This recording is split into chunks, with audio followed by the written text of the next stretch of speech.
Welcome to this week's episode about how habits, behaviors, and traits help when it comes to money. And Mac, what do you believe about how habits, behaviors, and traits? I love how you're saying that, Ryan, because we've said that so many times. And I know. We shared the story about my kids and how they are so tired of me saying that, but it's so true. That whole habits, behaviors, traits thing came up in the Gardner household because, young kids and, they do stuff and you're kind of wondering, like, do they even realize like what they're doing? And so I sat down with my kids and I'm like, hey, let me tell you something. Good habits become good behaviors. And those good behaviors over time become who you are as a person, right? So if you start good habits really early, then they develop into good behaviors. And guess what? You become a healthy, successful person and a contributor to society.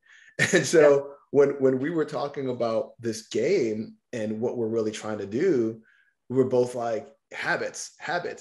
We have to start these financial habits early. And once you start these healthy financial habits early, they develop into healthy financial behaviors as young people.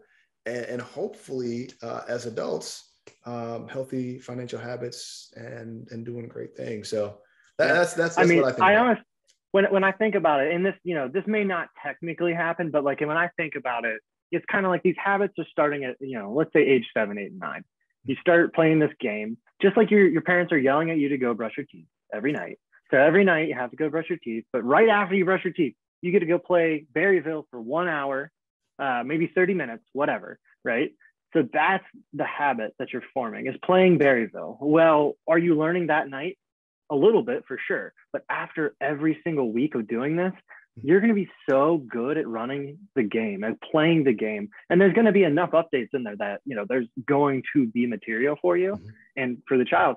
But let's say they're 11, 12, 13 now. And at that point, we have ingrained in them how to play this game, what money is. That I feel like that's when their behaviors are going to start changing, because I think that's the other aspect of it, is you really want to start early. I think, do you want to talk about why starting early is so important? Yeah. So there was a Cambridge study that came out a few years back that really looked and analyzed a child's connectivity with money. And what the study shows is that a child's connectivity with money actually starts as early as age 7, right?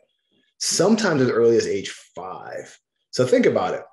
If you are one of the 23 states in the United States right now that offers any sort of financial literacy courses by high school, and just a quick shout out to the state of Florida. I live in Tampa.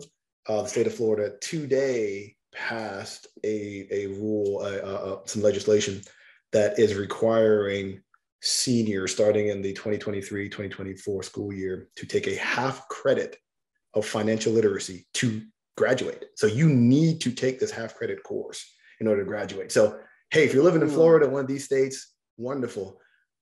But that sounds so bad to me though. Like, what is this? Like, is it like a finance class? No, it's not. It's talking about debt. It's talking about credit. It's talking about the basic banking stuff. It's actually it's a good piece of legislation that has been slugging through the channels of legislation for years and finally got passed. But here's the thing: kudos, great. You know what? You're doing something for someone when your child is 18. But studies show that the connectivity with money starts by age 7. So there's a 10-year gap, Ryan, where students or kids are getting either no information or misinformation about money. And so that's why it's so important for these habits to start early and as early as possible and do it in a fun way. And so, that's why when we're talking about these things, it's important to do it on the front end. Yeah. I think those are really important parts. I mean, I think the habits you're forming, they have to happen as early as possible. To just say, oh, you're a senior, you get 1 half credit, that's going to prepare you for college where you're about to take the biggest loan of your life. Maybe you should have been middle school, personally. I mean, in my mind, it's like, let's start talking about middle school, because what's going to happen, freshman year of high school, you're going to see all these other kids with a car. And you're going to go, man, I wish I had a car. Oh, wait, I haven't done anything my entire life. Like, So yeah. So no. Trust me. We could look at either side of this new legislation. Of course. And I'm glad that we as a state have something that's coming up, but we need so much more. And that's why we're building this Berryville app, man. And that's why we're putting this game out into the world so that these parents segue into selling Berryville to everybody. Well, it's not even a thing to sell, because I mean, what's our goal? Honestly, our goal, Ryan, is to be able to put this thing away, at some point in time, because if I just find it, and I'll step on my soapbox a little bit here, but how do we live in the largest, most successful economy in the world, but we don't teach our young people how to manage their money? I'm like, it's just, I don't know. So I don't know.